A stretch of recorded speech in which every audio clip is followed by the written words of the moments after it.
যে 12টি সরকারি অনুমোদিত এবং 2টি বেসরকারি অনুমোদিত ব্লাড ব্যাংকে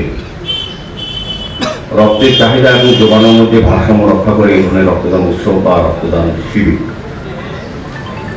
আমাদের রাজ্যের মাননীয় মুখ্যমন্ত্রী ডক্টর মানিক সাহা